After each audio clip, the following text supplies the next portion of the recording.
bienvenidos a Elemental Podcast de Libros. Mi nombre es Pedro y estoy acá con Santiago. Hola. Y hoy día vamos a hablar de Six Easy Pieces de Richard Feynman, que se puede traducir aproximadamente a 6 lecciones fáciles. O algo por el estilo, sí. Algo por el estilo. Richard Feynman fue profesor en Caltech por varios años enseñando física, y esas clases son la base de este libro, como que traspasaron sus notas de sus clases y escribieron estos libros. Y también Richard Feynman se ganó un premio Nobel por su teoría del campo cuántico. Además, bueno, no solamente se hizo este libro que estamos leyendo hoy, sino también se hizo una segunda parte que se llama Six Not So Easy Pieces, que es algo así como 6 lecciones no tan fáciles, que dan lugar entonces a un libro también muy parecido al que estamos leyendo hoy día. Y más allá de sus logros en el campo de la mecánica cuántica y la física, él es muy famoso por el buen pedagogo que era. Él hacía muy buenas clases y eso se nota harto en este libro. De hecho, era una personalidad en Estados Unidos en la década de los 60 bastante conocida, bastante conocida. Era muy famoso no en el área solamente de la física, sino como a nivel académico en general. Sobre todo por su habilidad de enseñanza, que era muy, muy reconocida. Claro, es como lo que sería ahora dentro de este campo. Yo pienso Neil deGrasse Tyson, Bill Nye Sí, algo por el estilo, sí. y en su tiempo Carl Sagan. Carl Sagan, Pensando en completamente. algunos. Ahora, de todas formas, yo le quiero hacer una pequeña prevención a las personas que nos escuchan y que vamos a hablar de física, que es un tema que a mi parecer es fascinante, pero probablemente sabemos muy poco y probablemente incluso nos equivoquemos harto intentando conversar alrededor de este libro, así que lo que escuchen, háganlo con la prevención de que nosotros no sabemos tanto de física. O sea, realmente escogimos este libro porque era suficientemente simple para que nosotros lo entendiéramos. Básicamente es una introducción a la física, entonces está hecho para nosotros. Claro, porque Feynman era muy bueno para explicar entendiendo el nivel de conocimiento de su audiencia. Entonces, en este libro particular, él, si bien habla un poco de las matemáticas que respaldan las cosas de física, no entra en la demostración, que No. esa es la parte más complicada. A mí lo que me gusta harto es que utiliza muchas como analogías con el mundo real que te hacen entender mucho mejor a nivel cuántico las cosas, que básicamente es mucha imaginación. Sí. Por lo tanto, es un nivel un poquitito más elevado de física que él lo aterriza a través de los ejemplos que parecieran ser más prácticos. Sí, ahí diría que es un poco más difícil que tu documental promedio de ciencias, pero más fácil que una clase de física. Y es maravilloso lo bien escrito que está. Sí. Da gusto leerlo porque la forma en que está escrito es muy fluida, es muy sencilla, utiliza palabras que cualquiera de nosotros que no sabemos de física podemos entender. Está muy bien estructurado el libro. Sí. Va en un orden que permite que si lo lees con atención encajen todas las piezas en el rompecabezas. Por lo tanto, es un agrado leer un libro de un tema tan difícil, escrito tan bien para personas como nosotros que no sabemos nada. Sí, yo creo que todo eso queda muy bien explicado ya en la primera parte del libro, que habla de todo el tema de los átomos y cómo se comportan los átomos, y todo eso lo hace explicando el ciclo del agua, de cómo el agua pasa de sólido a líquido a gaseoso. Y como una analogía tan de día a día te permite entender tanto a nivel atómico.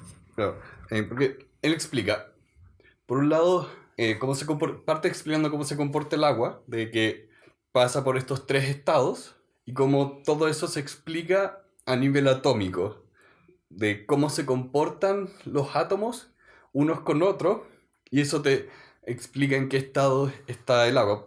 Por ejemplo, él mostraba que cuando el agua es sólida y hielo se expande, bueno, ahí mostraba en un dibujo bien simple que era que se habían agrupado a nivel atómico las partículas de agua, y eso le da una estructura de, si no me equivoco, creo que era un hexágono. Déjame revisar. Sí, era una figura por el estilo. Sí, era un hexágono, que eso explicaba por un lado que fuera sólido, que fuera rígido, y también que quedaban estos espacios vacíos que explicaba la expansión. del agua al hielo. Como gran estructura del libro, está hecho fundamentalmente en 6 grandes capítulos donde explica en orden cómo funcionan los átomos, después explica como física básica, más histórico tal vez, después entra a hablar en un capítulo que yo diría que es el más débil, que es el tercero, sobre cómo la física debería relacionarse con otras ciencias, que yo siento que incluso tal vez podría haber sido descartado en este libro. Después habla de la energía, la gravedad y finalmente entra ya con el remate que diríamos que es el comportamiento cuántico de las partículas o de la masa o la Sí. materia. Y, Entonces, a partir ya de ese esquema, podemos ya ir conversando parte a parte. y es bien choro como todo el libro se va construyendo para llegar a ese último capítulo. Sí, por eso les decía al principio que funciona tan bien como lo escribió, que es como poner una pirámide, los cimientos, después la segunda parte, tercera parte y finalmente la punta, y queda perfecto. Claro, porque él parte bueno, describiendo cómo se comportan los átomos entre ellos, parte hablando con el tema del agua, pero después incluso salta a hablar de otras reacciones químicas y otras reacciones atómicas, y cómo todo el universo se construía a partir de los átomos. O sea, ya partiendo probablemente tal con el libro, a mí me fascinó la idea de que hay una hipótesis atómica. ¿Qué quiere decir eso? Que la materia está construida en base a átomos. Que es un tema que yo había visto en el colegio, pero que había dejado hace muchos años. Y ahora volverme a encontrar con estos temas lo encuentro fascinante. Todo este libro para mí es realmente fascinante. Sobre todo, tal vez desde mi ignorancia. Y también el libro es muy bueno en transmitir el entusiasmo que tenía Feynman como físico. Porque está el típico estereotipo de Big Bang Theory, de los científicos son estos nerds que no entienden emociones. Este libro es 100% emocional. Tú puedes sentir la pasión por entender la naturaleza a través de la física y es realmente contagioso. De hecho, se nota mucho esa como intención pedagógica porque parte hablando mucho de que la ciencia ha buscado a través de los siglos las leyes que existen detrás de las cosas. Y Mm, encontrar esas leyes es algo que de todas maneras se nota que a Feynman le apasiona. sí. Entonces se transmite esas ganas de entender, lo cual a uno como lector le hace muy agradable la lectura. Sí, y también explicar el principio de la ciencia como tú tienes que comprobar todas tus ideas con experimentación y Sí. medición. Y tiene que... Método científico. Sí, y no, nunca entré a explicar el método científico, pero se siente su presencia. Sí, de todas maneras. La primera parte a mí me intrigó mucho en un principio como decía, ya, las cosas están hechas de átomos, pero veámoslo en el agua. Y te ponía ejemplos muy sencillos. Por ejemplo, imaginémonos que los átomos empiezan a moverse muy rápido, muy rápido, muy rápido y salen volando. Bueno, ¿eso qué es? Y tú te ponías a imaginar el agua y cuando se evapora el agua, ¿qué pasó? No, salió volando el átomo. Oh, ya. ¿Y qué pasa entonces cuando está en modo líquido? ¿Cómo se mueven las partículas? No, me desorden. ¿Y qué pasa cuando se solidifica? No, se pone, como tú decías, en estos como hexagramas, en forma rígida y a la vez se expande. ¿Y qué pasa si el agua está contenida en un recipiente y empieza a aumentar el movimiento de los átomos? Y empieza a aumentar la presión. Y si subía la presión, como te decía muy bien, los átomos empiezan a pegarse cada vez más y por lo tanto se genera más calor. Lo encontré realmente muy interesante, muy interesante. Explicó una tetera.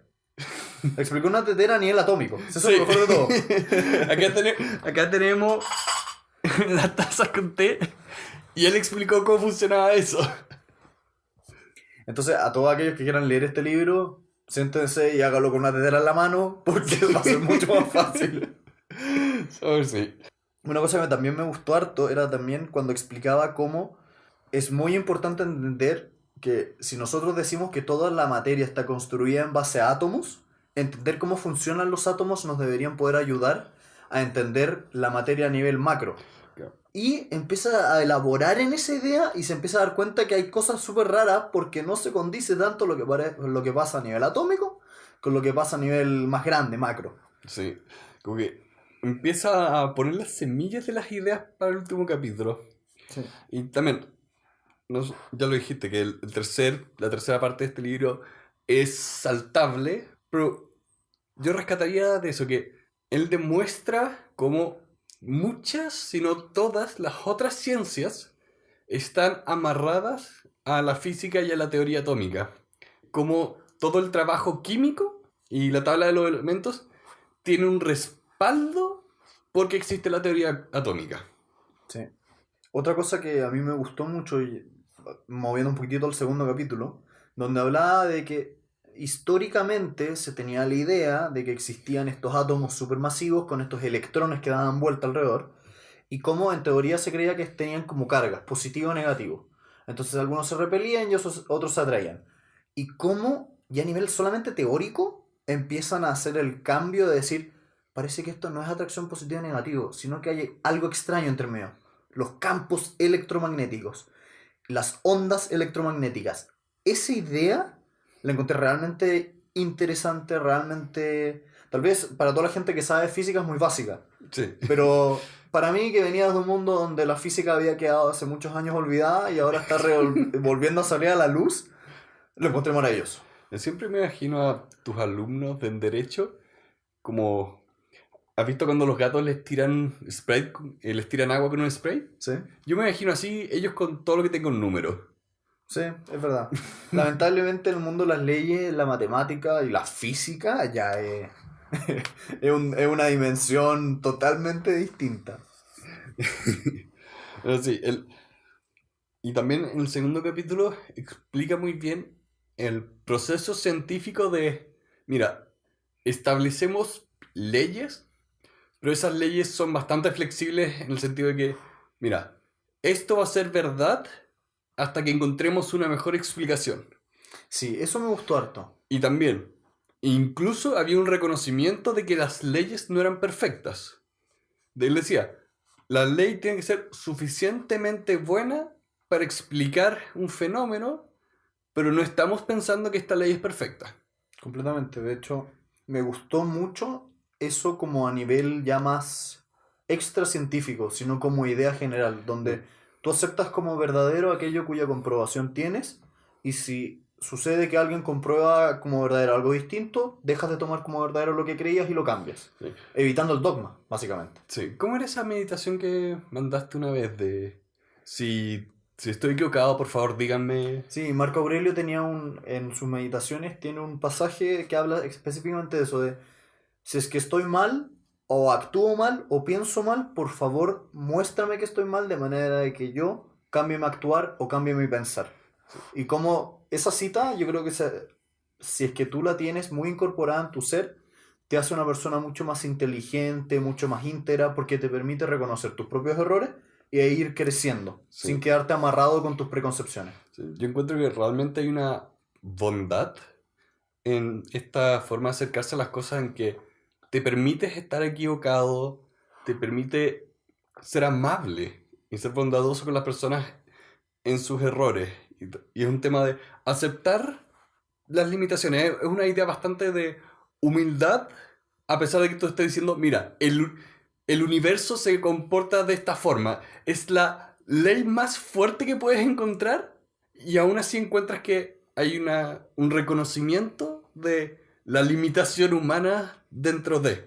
Básicamente es como una tesis de humildad intelectual. Sí. Sí, es eso. Sé humilde intelectualmente. Y yo creo que si eso tuviese más a nivel general en todas las áreas, en la política, en la religión, en la física, en las leyes, permitiría tanto bien en este mundo. Sí, y él lo explica con física. Con Eso física, me encanta. que es muy difícil. Que es muy difícil. Y también, tú dices como, mira, él básicamente está diciendo, mira, eso que usamos para que los aviones vuelan, sí, no es perfecta. El avión está volando. Me está diciendo que la forma en que el avión está volando no es perfecta. No, se puede caer. No, realmente impresionante. Es realmente impresionante. Bueno, volviendo un poquito al libro también, el tema del campo electromagnético, que sirvió mucho tal vez también para darle su Nobel, es un tema en el cual entra harto en el libro. Sí. Y que es muy ilustrativo el pensar los campos como ondas y cómo eso te puede servir, digamos, para entender el comportamiento a nivel atómico de las partículas, sobre todo de la materia más que las partículas. Y encontré realmente fascinante la idea de que a nivel atómico hubiesen como especies de ondas, como verdaderas como olas. Lo encuentro muy, muy, muy curioso como todo lo que nos rodea está compuesto de miles de millones de millones de millones de millones, mini, mini, mini, mini olas. Sí. Bueno, y con eso tenemos los satélites, la radio, todo. Y por eso ahora no son telescopios ópticos, son radiotelescopios. Porque necesitan captar la luz a millones de años luz de distancia. Es muy interesante también cómo va avanzando en el libro y te explica, bueno, antiguamente solamente se creía entonces la idea de los átomos, después empezaban a surgir estas nuevas teorías que hablaban de las ondas, y cómo empieza a pasar una cosa que yo considero que es como nuclear en el libro, me refiero, o propio del libro, que es que empiezan a darse cuenta que no obstante que tú quieras entender el comportamiento de los átomos y de la realidad, empiezan a darse cuenta que las leyes a nivel atómico funcionan de manera distinta que a nivel más grande o macro. Y eso yo lo encuentro fascinante. Sí. Y también la parte de que, muy bien, él lo describía con un juego de ajedrez, pero la idea central era, yo puedo describir y observar cómo funcionan las cosas, pero todavía no podemos explicar por qué funcionan así. De hecho, en el capítulo de la gravedad se metía mucho en ese tema. Sí, Bueno, el tercer capítulo yo creo que, bueno, lo conversamos hartas veces, que es un tema de comparar y decir dónde la física puede relacionarse con otras disciplinas, que no sé, siento que es importante, pero que no aporta mucho al contenido del libro. Como, por lo menos a mí no me llamó tanto la atención como la parte de física propiamente tal. sí, y es el único que no construye de la misma forma que lo hacen los otros capítulos. Bueno, el capítulo cuarto, avanzando un poquitito, habla sobre la energía. Y alrededor de la idea de que la energía se conserva, es decir, que en un momento inicial hay una determinada cantidad de energía y una vez que pasan montones de cosas existe la misma cantidad, es que empieza a hablar de, chuta, si es que eso es así y nosotros vemos que una energía fue, no sé, por ejemplo, la energía gravitacional, tiró un objeto hacia abajo y el objeto dejó moverse, quiere decir que esa energía se fue hacia algún lado, se transformó. Y ahí es donde surge la idea de no hay un solo tipo de energía, hay varios tipos de energía. Y eso también yo por lo menos no lo conocí, o sea, sabía que habían tipos de energía, pero no sabía que habían tantos como los que él describe. Sí, ¿tienes la lista ahí? Habla, la tengo acá, es básicamente habla de la energía gravitacional, la energía cinética, la energía eléctrica, radiante, química, nuclear, y esta es bien interesante la última, la energía de las masas, que es la que está introducida ya más con la idea de la relatividad y de Einstein. Sí, bueno, por eso en esta parte él habla un poco de Einstein y del E igual a mc al cuadrado. Lo explica, lo relaciona con la energía y la masa, pero yo sé que hay un capítulo específico sobre relatividad en su segundo libro, no en el que estamos conversando hoy día. Sí, y ahí lo toco un poco. Lo impresionante que Einstein fue uno de los primeros en mostrar de, ok, ¿dónde se están cayendo las leyes de Newton? Cuando explicó la relatividad y cómo el... Bueno, lo que siempre dicen, que el tiempo es una dimensión, cuando no es exactamente cierto, pero lo que ocurre es que Einstein permitió entender el universo como un espacio de 3 dimensiones, donde una de las dimensiones es casi que la gravedad misma, y donde tienes estos planos como una malla, y ves los planetas como hundiendo la malla, y te dice como, ok, así es como funciona la gravedad y el espacio mismo. Yo también encuentro muy, muy, muy interesante cómo grandes partes de los descubrimientos físicos tienen que ver con astronomía. Como por ejemplo en el libro explica que se dieron cuenta que se podía calcular la velocidad de la luz a través de que al mirar las lunas de Júpiter se daban cuenta que venían un pelito desfasadas. Entonces se dan cuenta, oye, esto está llegando, esta imagen está llegando un poquito tarde. ¿Por qué es eso? Como decía, nuestras observaciones de las órbitas dicen que debía estar acá y no está. ¿Qué pasó? Y se dieron cuenta que no era que estuviera mal el cálculo, sino que se demoraba en llegar la imagen. Es decir, la luz. Eso yo lo encuentro realmente increíble, el nivel de abstracción e inteligencia de la persona que se le ocurre una cosa así. O sea, darte cuenta que...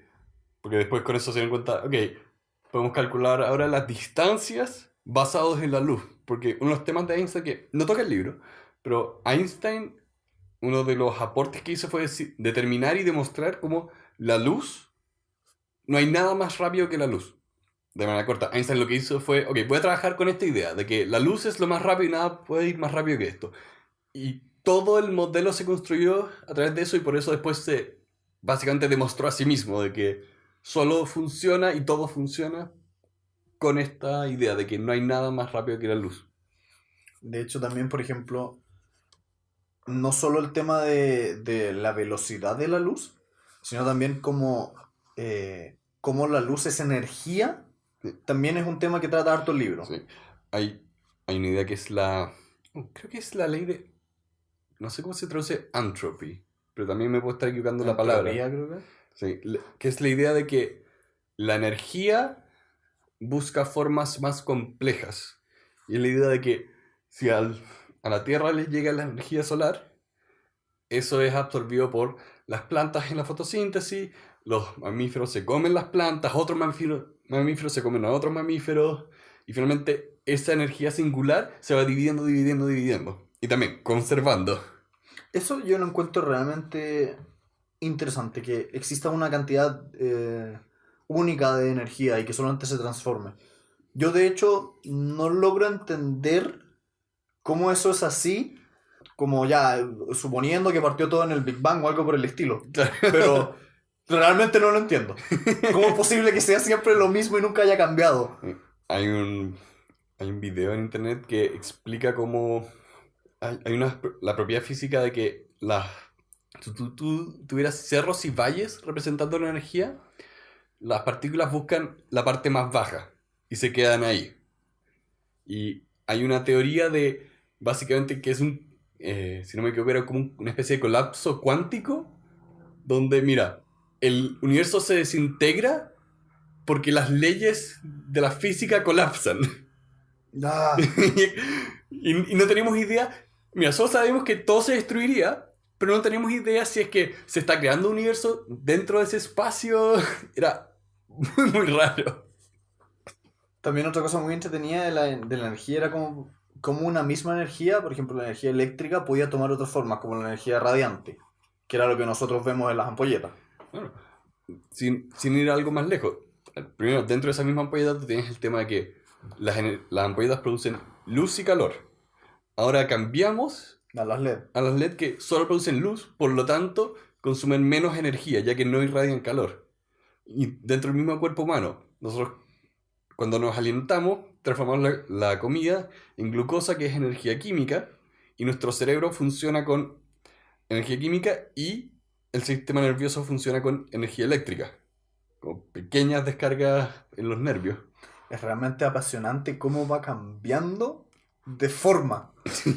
Oh, y demasiado instantáneo y no sé cómo funciona. Sí. No, ¿sabes qué? Yo lo que encuentro más interesante es que haya habido a alguien que se le ocurrió esto. Que en su cerebro apareció la idea de que esto funcionaba de esta forma y se puso a probarlo. Sí, y experimentarlo y comprobarlo. Eso yo lo encuentro fascinante.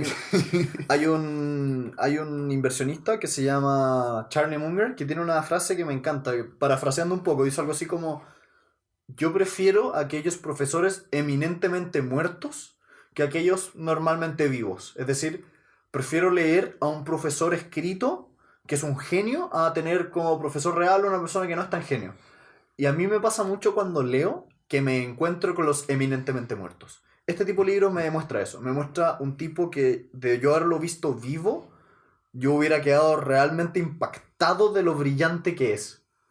Entonces, a mí me apasiona y me encanta a través de la lectura encontrarme con estas mentes superiores que son infinitamente más inteligentes que uno y cómo sus razonamientos funcionan. Es una forma totalmente distinta de ver el mundo. Yo lo encuentro realmente maravilloso a través de la lectura encontrarte con genios así. Bueno, antes de que se nos acabe el tiempo, eh, la siguiente parte ya habla de la teoría de gravedad. Y parte explicando un poco cómo Newton determinó la teoría de gravedad. O sea, parte un poquitito antes incluso, parte por Kepler, Galileo y después llega Newton. Claro. Y como incluso Newton en su momento calculó, o sea, inventó el cálculo. Para poder explicar lo que quería decir. Claro, para encontrar la matemática que explicara el movimiento elíptico de los cuerpos, que era lo que Kepler había dicho. Kepler había descubierto. Claro, Kepler había dicho, mira, los planetas se mueven en elipsis alrededor del Sol. Pero nadie podía comprobar eso. Hasta que Newton y también hubo otra persona que al mismo tiempo también inventó el cálculo, que se me olvidó su nombre. Pero el tema de Newton, que lo divertido que acá menciona, mira, él lo descubrió, lo inventó, pero le dijeron que habían calculado la distancia de la Tierra a la Luna y eso hacía que sus cálculos ya no funcionaban. Entonces se amurró, guardó sus cosas, hasta que 11 años después se dieron cuenta que habían calculado mal la distancia de la Tierra a la Luna, entonces todo calzaba. Y lo que Newton descubrió era que no era...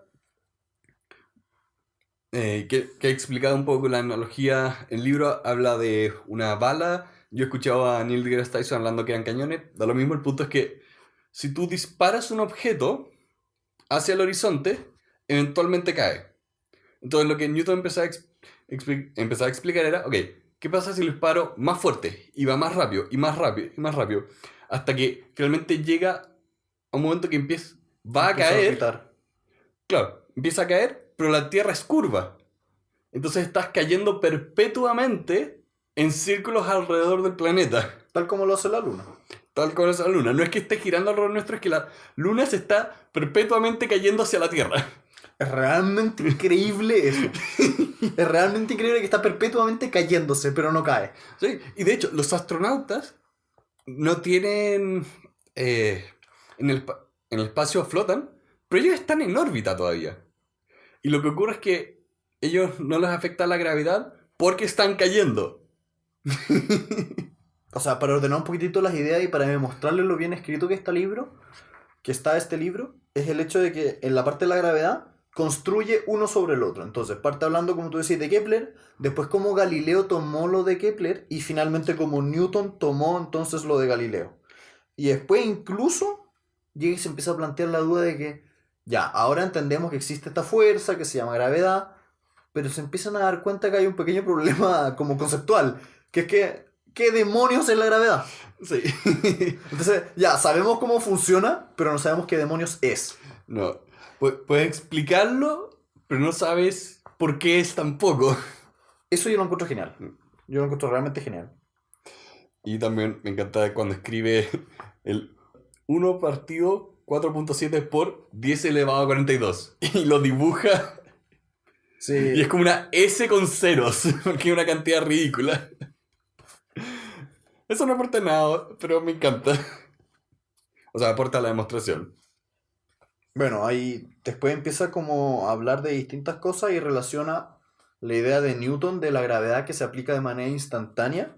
Y como Einstein decía, ya, perfecto, si esto es así, entonces tiene que afectar también a la luz, a la electricidad. Y por lo tanto, si la velocidad de la luz...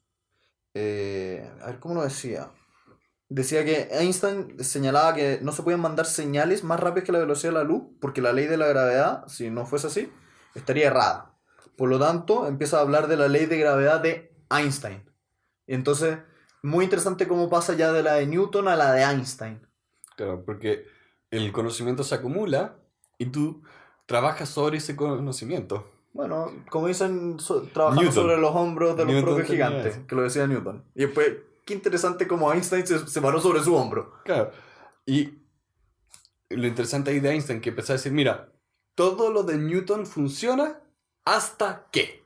Y ahí empezó a construir su nueva teoría, que era la de la relatividad, donde decía, ok, cómo empiezan a comportarse las cosas con gravedades masivas, cuando empiezas a hablar de el comportamiento de la luz y qué pasa cuando te estás moviendo a la velocidad de la luz, cómo el tiempo se convierte en algo relativo.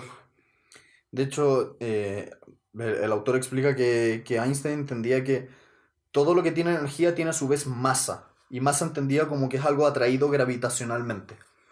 Entonces, muy interesante cómo va cambiando entonces el foco de la gravedad a la masa.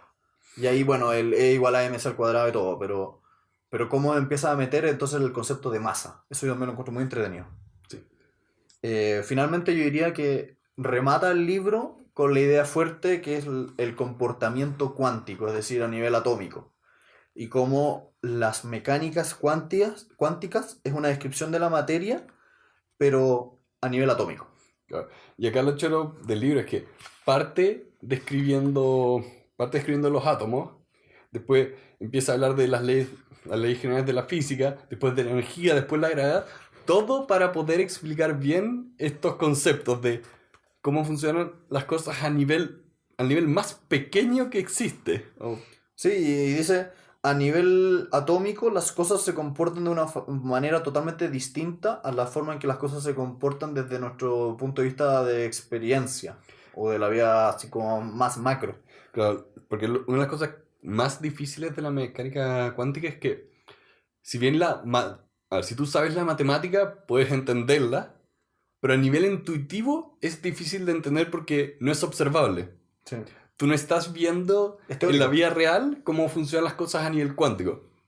Excepto en esa escena de Guardians of the Galaxy 2. Pero la de los... Sí, me acuerdo. Bien. Vean la película. Otro tema muy interesante también es que el libro parte hablando de los átomos, las partículas. Después habla entonces de la energía y habla de las ondas. Y al final, al rematar el libro con la mecánica cuántica, se pone a hablar de que es muy interesante como a nivel cuántico la materia no se comporta al mismo tiempo como una partícula y como una onda. Lo cual es realmente súper extraño de entender. Claro. Él hacía la metáfora de... Mira, primero vamos a suponer que el experimento con una escopeta. Sí, ponía así. De que la materia se comporta como partículas. Y él explicaba su experimento con un par de murallas que disparaba partículas. O sea, lo que hacía era poner una muralla con dos orificios y les empezaba a disparar con escopeta. Y se empezaba a dar cuenta que no llegaban de la misma forma siempre las partículas, sino que llegaban como en grupos. Voy a poner los dibujos. Bueno, vamos a poner los dibujos para que quieran verlo en las notas, para que entiendan como la idea más visual de su teoría.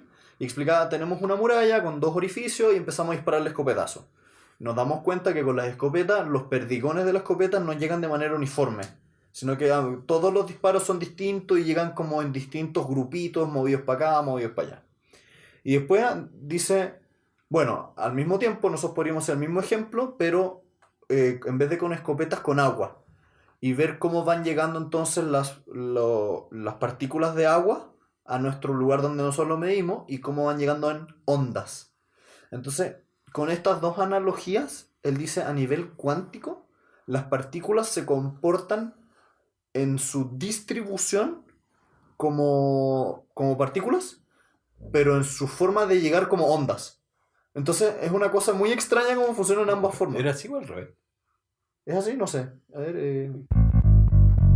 Ah, sí, no, está bien. Era los electrones, cuando a nivel atómico, lo que hacen es llegar entonces como grupos, tal como las partículas, y la probabilidad de su llegada está distribuida de la misma forma que se distribuye la intensidad de una onda. Esa es la explicación. Claro. Y ahí viene el principio de incertidumbre de Heisenberg. O sea, el electrón, eso es lo interesante, se comporta a su vez como una partícula y como una onda. Y ahora dale. Claro. Lo que él después, con este mismo experimento, mostraba que era imposible construir una herramienta de medición que pudiera determinar el lugar y la velocidad del electrón, que a la vez no interfiriera con el electrón. Entonces él decía que nunca vamos a poder saber dónde está un electrón porque al momento en que tratemos de saberlo, al momento que midamos, interferimos y lo que hacemos no es demostrar dónde está, sino ponerlo en un lugar. O sea, más que saber dónde está, predecir dónde va a estar. Eso. Esa es la palabra precisa. A nivel cuántico no podemos predecir, por lo tanto hay un principio de incertidumbre constante. Sí. Y por eso todo se empieza a hablar de probabilidades. Sí, a nivel cuántico se trabaja con probabilidades, no con certeza. Sí. Y es impresionante que esto lo descubrieron en los años 20. En adelante, sí. Gracias a eso tenemos los computadores modernos. la tecnología moderna, dos revoluciones industriales se construyeron en la base de algo que apenas entendemos. De hecho, yo diría que, y siguiendo la misma línea del libro, probablemente van a ir cambiando nuestras ideas sobre cómo funciona. Probablemente.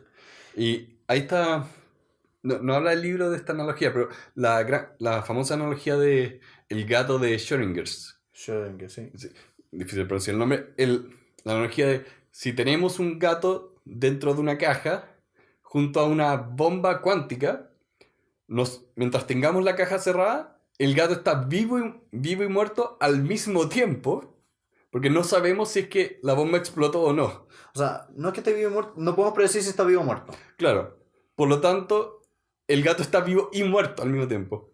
Y cuando tú escribes matemáticamente esto, lo escribes como ambas probabilidades. Ah, Hay un canal de YouTube que se llama Minute Physics, que es muy bueno para explicar estas cosas. Ahí lo voy a poner en las notas también. Porque es muy entretenido de ver cómo lo empiezan a explicar y demostrar matemáticamente, sin entrar en todo el rigor. De hecho, al final, cuando habla de los principios de la mecánica cuántica, todos los principios que él describe, que son fundamentalmente tres, yo diría, utiliza la idea de que en todos ellos hay un elemento de incertidumbre, de una amplitud de probabilidad de un suceso. Entonces nosotros no somos capaces de predecir precisamente algo, sino que podemos hablar en términos de cuán amplia es la probabilidad de que un electrón o, o otra partícula atómica funcione de una determinada forma. Claro. Y de hecho, ahí es cuando empiezan a hablar, por ejemplo, Feynman también es famoso por hablar de los computadores cuánticos. Es de los primeros en hablar de esa teoría de que es un tipo de computador que no hemos sido capaces de inventar, pero que la idea es que tenga esta capacidad de medir dos opciones al mismo tiempo, porque los computadores funcionan con un alto nivel de complejidad de ideas de sí y no, o es cero o es uno. De ahí empezamos a construir hasta que llegamos a la tecnología moderna. Y la idea de un computador cuántico es que no va a ser solo 0 o 1, va a ser 0 y 1 al mismo tiempo. Y bueno, para terminar el libro, hay una como frase que me encantó, que es que en la física moderna, bueno, de los años de él, digamos, en adelante, eh, hay que empezar a aceptar la idea de que es imposible predecir a nivel cuántico la ocurrencia de un hecho. Y eso quiere decir que tenemos que empezar a aceptar que tenemos que renunciar a intentar predecir qué pasará en una circunstancia definitiva. Que uno no lo sopesa tan bien, pero cuando ustedes lean el libro, sobre todo la parte más histórica, se van a dar cuenta que históricamente la física ha intentado predecir la realidad. De hecho, Einstein es famoso por crear la teoría de la relatividad del E igual a mc al cuadrado y después pelearse con la gente de la mecánica cuántica porque a Einstein personalmente le gustaba la idea de un universo que tú podías demostrar, como todo el universo cabe en esta ecuación tan magnífica. A Einstein no le gustaba la incertidumbre, no le gustaba el principio de incertidumbre y él decía, Dios no juega a los dados con el universo. Hasta que un amigo del físico, que no recuerdo su nombre, le dijo, Albert, no le digas a Dios qué hacer con el universo. Pero ahí te muestra cómo incluso esta gente que es tan brillante, si es que se sesgan de alguna u otra forma, pueden bloquearse. Porque imagínate lo increíble que puede ser alguien tan inteligente como Albert Einstein, si es que en vez de los años 20 en adelante se hubiera peleado con la gente de la mecánica cuántica, habría dicho, ok, esto funciona, veamos cómo funciona más allá de eso. Yo encuentro realmente genial la idea de que tenemos que aceptar el principio de incertidumbre como algo propio de las leyes de la física. Estamos vivos y muertos al mismo tiempo. No, esto es demasiado loco. ¿Tú, Pedro, qué nota le pondrías al libro? Esto es un 9. Un 9 o un 10. A ver, para mí es difícil decir que es un 10 por muchas cosas de las que hablaban acá las he visto harto por documentales o canales de YouTube. Pero yo igual me imagino que alguien que se lee esto de más joven se pueda contagiar por este entusiasmo efectivamente pueda definir su vida En base a este libro. en base a este libro. Personalmente encuentro que de la manera que está escrita, de la manera que este autor habla, la encuentro tan pedagógica, como en el sentido que no es un profesor que te quiere pasar la materia, sino es un educador que quiere que aprendas y entiendas y te contagies con ese amor por la observación, por lo que está haciendo. La forma de hablar es maravillosa. Sí, de verdad es algo que yo quiero imitar, quiero ser capaz de hablar así de las cosas que me gustan, con ese nivel de, mira, no quiero, de hecho, esto fue lo que me pasó con el libro pasado. El libro pasado era, yo quiero que tú aceptes lo que estoy diciendo, acá me da la impresión de que es, yo quiero que tú entiendas y aprendas. Sí. Así que, o 9 o un 10, Pero si tengo que poner una nota, un 9 o un 10. O más fácil, ¿por qué no un 10? no hay libros perfectos, no digo que no sea un 10 porque tiene un capítulo malo, sino porque en la etapa que estoy en mi vida no lo siento tan revolucionario como para que me haya marcado un antes y un después. Ya. Pero no hay mejor ejemplo de una actitud que he visto acá y en muchas otras partes con la gente que se dedica a aprender y enseñar, que es algo que encuentro muy, muy valioso. Entonces, bueno, a nivel personal, un 9, pero para mucha gente esto puede ser fácilmente un 10. Y quiero que eso quede claro. ¿Para ti? Para mí, yo te diría que también estoy muy de acuerdo con el diagnóstico. Esto es o un 9 o un 10. Y muy de acuerdo con tu comentario. Yo te diría que no es un 10 solamente porque como yo no soy del área de la física ni nada por el estilo, no marcó un antes y un después en mi vida. Pero sí encuentro que esto es una joya. Realmente una joya. Para una persona como yo que no sabe nada de física, pero nada. Este libro te abre las puertas a un mundo tan fascinante y está tan bien escrito, el lenguaje es tan fluido, está tan bien construido, la estructura está muy bien pensada, el paso del libro es muy bueno, ha envejecido perfectamente, Sí. a pesar de tener 40 años de antigüedad el libro, es perfecto hasta el día de hoy. Sí, De hecho más, tiene casi 60 años. Sí. De hecho, muchas partes del libro habla de las cosas que todavía no sabemos, que me encantaría ver la comparación de, ok, ¿qué en este libro para esa fecha todavía no se sabían y ahora sí se saben? Por un tema de curiosidad, no por encontrarle fallas al libro, de decir que todavía no habíamos descubierto esta parte matemática, sino por curiosidad de qué hemos descubierto, qué hemos avanzado, qué ahora es nuevo. De hecho, a mí me pasa mucho de que lo leí y me dieron muchas ganas de seguir aprendiendo sobre el tema.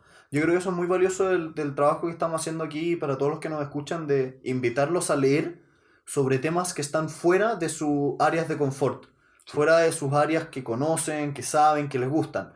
Enfrentarse a libros, por ejemplo, de física, como estuvimos haciendo hoy día, para mí, una persona ligada al mundo de las humanidades, de las leyes, de las inversiones, meterme a la física es algo realmente muy interesante porque me saca completamente del mundo del cual estoy acostumbrado. Y una persona que es capaz de introducirte a otra materia, de la cual tú en teoría no sabes nada de nada, y te genera esta sensación de placer al leerlo, es un libro que está muy bien escrito. Por lo tanto, yo me quedo con un 9 o un 10. Solamente un 9 de 10, solamente porque no marcó un antes y un después en mi vida, pero de todas maneras, de acuerdo con tu comentario, esto puede marcar un antes y un después, por ejemplo, si tú se lo pasas a un niño antes de entrar a la universidad. Completamente. Completamente. ¿Qué frase me gustó mucho? La frase, estoy parafraseando porque estaba en inglés libre y todo, pero la idea de intentar renunciar a predecir qué pasará en una circunstancia definitiva, creo que es una de las frases que más me gustó, porque me demuestra lo realmente increíble que es el cambio como paradigmático que hay en la física gracias a estas teorías mecánicas cuánticas. A mí me pasa que no encuentro una frase propiamente tal, pero en varias partes del libro él escribía párrafos entre páginas enteras explicando la parte de entender, no entender, y qué es suficientemente bueno y qué no es suficientemente bueno, y cómo comprobamos eso después. Que es una forma de escribir y una forma de pensar que me gustó mucho. Y como él explicaba casi que era su filosofía de vida. De hecho, creo que aprendí muchas cosas fuera de la física a través de la lectura de este libro, como la pasión por una materia, la pasión por ser un educador, la pasión de encontrar humildad intelectual en tu forma de pensar y ser capaz de aceptar algo que tú hace un tiempo no considerabas que era lo válido. Por lo tanto, me quedo muy feliz, los invito absolutamente a todos a leer este libro, aquellos que sean de otras áreas, da lo mismo. Y si ustedes saben de física, mejor, léanlo para que vean a alguien que lo explica de una manera tan amena que cuando ustedes lo intenten explicar a personas como nosotros, que no nos manejamos tanto en el tema, generen este efecto de pasión y puedan tener una conversación muy rica. Sí. Después tenemos que leer Carl Sagan o Neil deGrasse Tyson, porque en parte son un poco los herederos de ese espíritu. Sí, de todas maneras. De ser un educador. Bueno, creo que con eso podemos cerrar la grabación de esta semana. Muchas gracias por su tiempo. Si disfrutaron el show, por favor, suscríbanse. Y nos pueden dejar una nota en iTunes y un comentario. Todo eso es bienvenido. Y de nuevo, si es que lo pasaron bien, pueden invitar a sus amigos a escuchar el podcast. De nuevo, gracias por su tiempo. Apreciamos todos los comentarios y que tengan una buena semana. Que estén bien.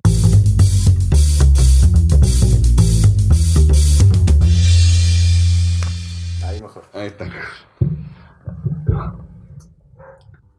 Sigue grabando.